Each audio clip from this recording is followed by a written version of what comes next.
O Estado é laico, mas e a política? Será que a neutralidade religiosa prevista na Constituição é respeitada na prática? A religião por trás das leis que definem a educação do brasileiro. Estamos caminhando para um fundamentalismo religioso? Você vai saber o que pensam de tudo isso da historiadora Valdete, da Offenbach e o padre Ivan Macieski. Para as cabeças que não se fecham, está no ar o Conversa Aberta.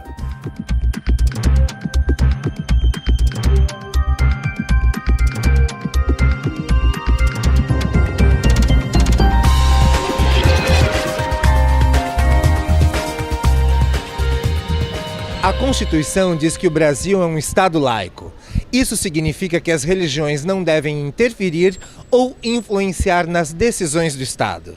Nossa equipe saiu às ruas da cidade para ver como o joinvilense lida com esse tipo de assunto delicado e, ao mesmo tempo, polêmico. O sincretismo está presente nas religiões brasileiras. Elas se misturam e às vezes não é possível perceber os ritos de uma e outra, tamanha sua fusão. Não foi preciso muito trabalho para encontrar um exemplo. Esta roda de capoeira é formada por uma comunidade evangélica. A família do empresário Giovanni Polesa é evangélica. Tem sua formação através da religião cristã. Ele aprendeu, com a diversidade que sua profissão impõe, a compreender quem pensa e vive de forma diferente da que ele foi educado. E se preocupa com os resultados do conservadorismo do Congresso. Olá, eu gostaria de fazer uma pergunta. Qual a consequência de um Congresso que trabalha somente para as maiorias? Professora Valdete, nós temos aí a senhora acompanhou aí a pergunta do Giovanni, que é um telespectador, e a pergunta dele, ele diz assim: quais as consequências de um Congresso que trabalha para apenas a maioria? O que a senhora pensa sobre isso daí? Boa tarde, boa noite, aliás, muito obrigado pela presença. Boa noite, obrigada pelo convite. Nós temos que considerar que nós temos uma democracia representativa. E a democracia representativa, sim, ela vai agir, ela vai atuar em nome da maioria. Por isso que ela se chama representativa, nós delegamos para alguém. Agora, é possível também a participação, não somente através do Congresso, mas a pessoa, acho que está perguntando, ela está se referindo realmente àquilo que as pessoas discutem, né? Dentro da maioria, talvez ela quer dizer que outras minorias não são consideradas. Talvez a pessoa está se pautando nisso, né?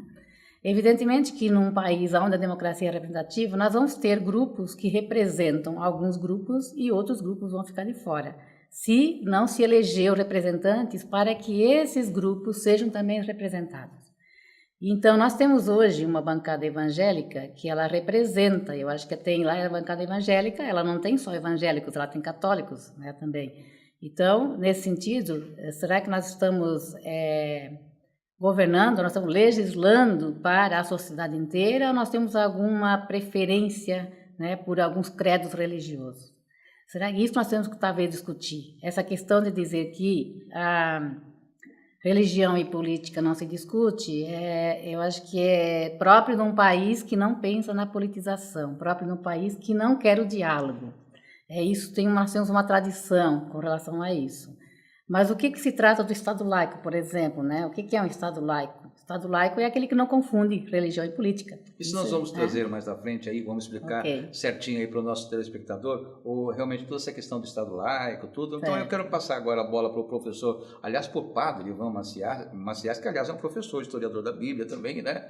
E realmente um padre que tem uma presença muito importante aqui na nossa cidade de Joinville. Ô padre, sobre essa pergunta do Giovanni, o Congresso trabalha apenas para a maioria? Como é que é a opinião do senhor? Muito boa noite a todos. Eu particularmente vejo que na democracia, realmente, e na sociedade como um todo, acaba-se sempre temos que acatar o que a maioria decide, né? Porém, eu não vejo que o próprio Congresso brasileiro esteja esquecendo as minorias. Eu creio que houve muito avanço nos últimos tempos nesse sentido e mesmo que pequenos grupos não tenham representatividade, eles são de alguma forma acolhidos por bandeiras de partidos e outros grupos ou alguns representantes dentro do Congresso. Eu acho que a política brasileira nos últimos anos ela caminhou muito no sentido da inclusão e também de olhar com carinho para as minorias dentro do nosso país. Claro que é uma discussão bastante ampla, alguns se sentem realmente excluídos, mas às vezes a exclusão vem da própria pessoa e não tanto quanto do sistema, né? Eu acho que o Brasil cresceu muito nesse sentido e não sinto que haja uma grande maioria esmagadora, por exemplo, até no campo religioso. Há bastante divisão dentro do próprio Congresso, então não sinto que há uma força opressora religiosa, de cunho religioso dentro do Congresso brasileiro.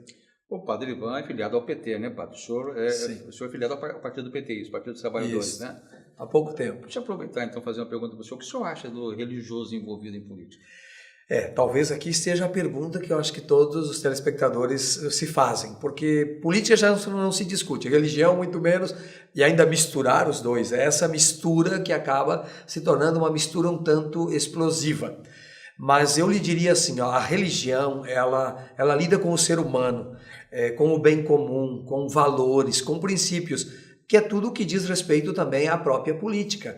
Então é evidente que nós caminhamos no mesmo campo, discutimos as mesmas coisas. Agora, é preocupante quando então o líder religioso faz de sua atuação meramente uma atuação política, e inclusive ainda partidária, que aí ela divide bastante, mas também é muito ruim quando a própria política ela se desliga dos valores fundamentais que dizem respeito à vida do ser humano e até mesmo à questão da eternidade e da religiosidade, que são fundamentos muito intrínsecos à essência humana. Muito bem. Professora Valdete, como conseguir a separação do Estado e Igreja em um Congresso que tem 1/3 dos políticos em frente parlamentares religiosas? Por exemplo, na bancada evangélica são 203 e na bancada católica 220.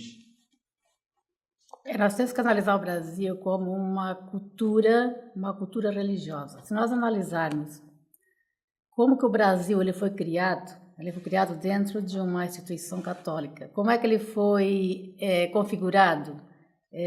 A partir do momento que foi instituídas as capitanias hereditárias, só podia ter direito, né, a pessoa que fosse católica.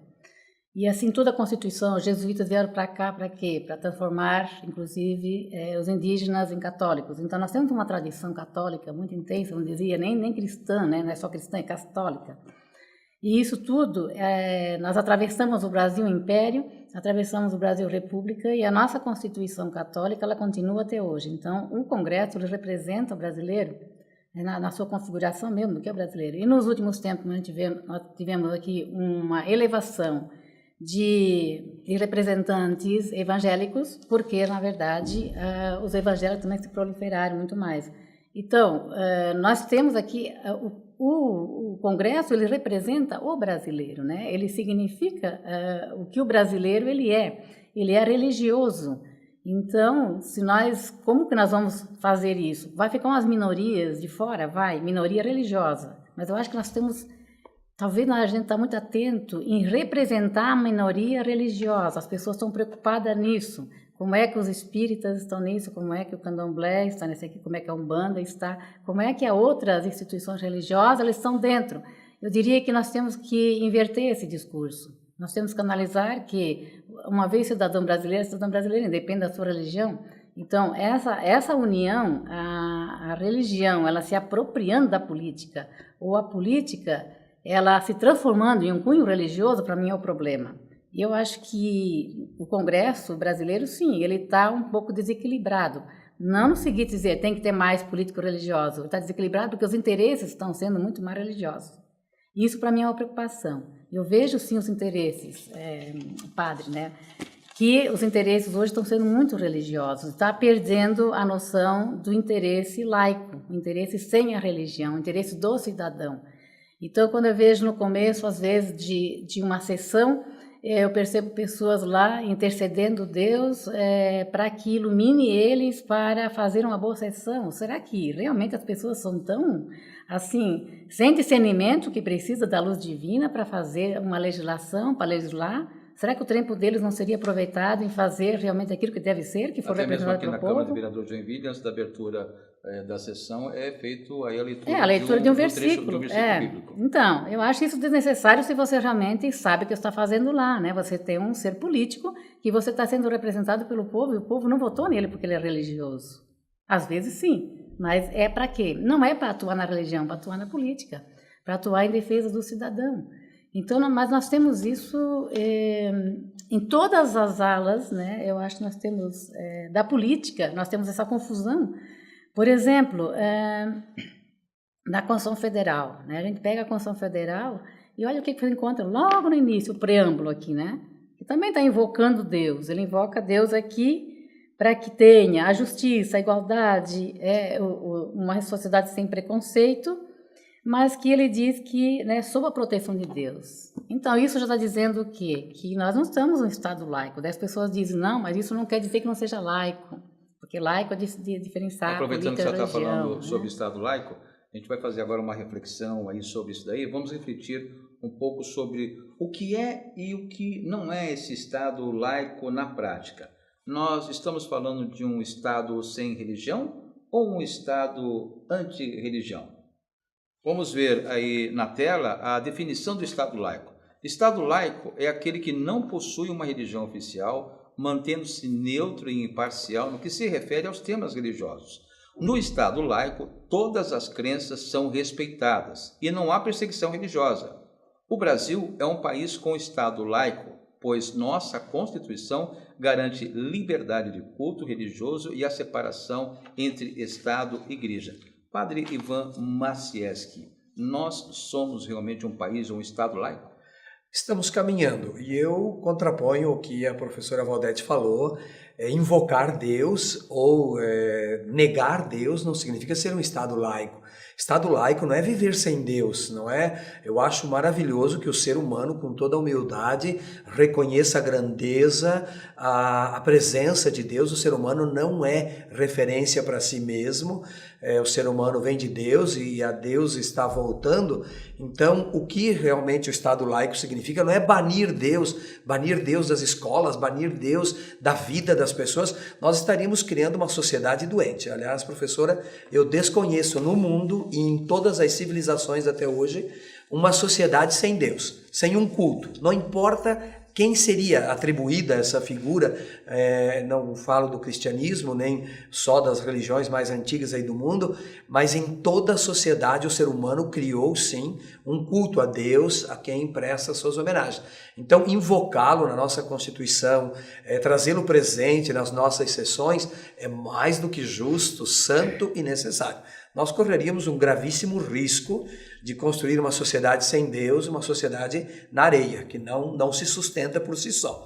E muitos já tentaram isso e não conseguiram. Bom, aqui não é um programa de debate sobre exatamente isso daí, mas eu vou dar a réplica aí para a professora Valdete sobre o que o padre Ivan nesse momento falou. Tá. É o que, na verdade, a teoria, né, muitos têm colocado que o Estado laico, então, seria, não quer dizer que não, sem Deus, né? Isso. Então, sem Deus seria um Estado ateu, né? Com as religiões. Seria um ateu, né? Então, como muitos me respondem, mas nós não somos um Estado ateu, nós somos laicos, nós temos que compreender todas, né? Temos que compreender todas. Essa é a expressão que se dá hoje, mas isso é uma teoria, e todas as teorias elas podem ser refutadas, né? Na medida que aparecem outras teorias. É que as pessoas têm muito medo de falar sobre isso, né? Porque falar na religião, as pessoas logo têm medo de castigo divino, então é importante que tenha, que não tenha. Então são poucas pessoas que tenham essa intenção, essa disposição de falar um pouquinho sobre, né? O que seria um Estado sem. Vamos pensar, por exemplo, as sociedades antigas, né, que elas inventaram, né, os deuses até mesmo para que ela pudesse se ver no mundo e ter segurança, né. Então, se nós analisarmos, por exemplo, as cidades antigas, ela não tinha um deus, né, ela tinha deuses, né, são deuses. Então, o nosso Estado, a maior parte dos Estados, ele caminhou para ter um deus. A questão é, por que Deus, por que não Alá? Por que o Deus? Então, por que não outro? Por que não orixás? Por que não Buda? Exato, né? Então, assim, e nós temos o Deus aqui. Aí vão dizer, não, mas é a mesma pessoa, né? Investida em vários nomes, né? Talvez não, ou talvez, então, a sociedade indígena, por exemplo, né? Que ela não tem um Deus, né? Então, ela tem as suas entidades com quem ela se configura, mas não é um Deus. Então, isso foi criado, a partir dos tempos foram criadas. Eu diria que a ideia de ter Deus não nos livrou dos males, dos problemas. Aliás, como se hoje se vende, como se faz coisas erradas em nome de Deus, o Deus está a todo momento sendo colocado como legitimação do mal. Então, eu acho que isso é um problema. Nós temos que, na verdade, ter ética. Eu acho que transcende essa crença no Deus na medida que as pessoas são éticas, na medida que as pessoas são solidárias, na medida que as pessoas elas têm os valores de uma dignidade, né, que ultrapassa essa figura que eu vou falar em nome dele. Nós podemos falar em nome da sociedade, né, sem atribuir a esse Deus, né. Por isso eu sou mais, né, eu acho que nós podemos sim ter uma cidade sem Deus, ou então que congrega todos eles, né, independente de colocar uma única pessoa, né. Professora Valdete, já interrompendo a senhora, nós vamos a um rápido intervalo e eu vou deixar para o próximo bloco uma pergunta para a senhora. Nós temos aqui o padre Ivan Maciés, que logicamente padre da Igreja Católica, e nós temos aqui a professora Valdete. A senhora é ateia? Vou pedir para a senhora responder depois do comercial, tá bom? Muito depois bem. do nosso intervalo aí, tá? Certo. Até já.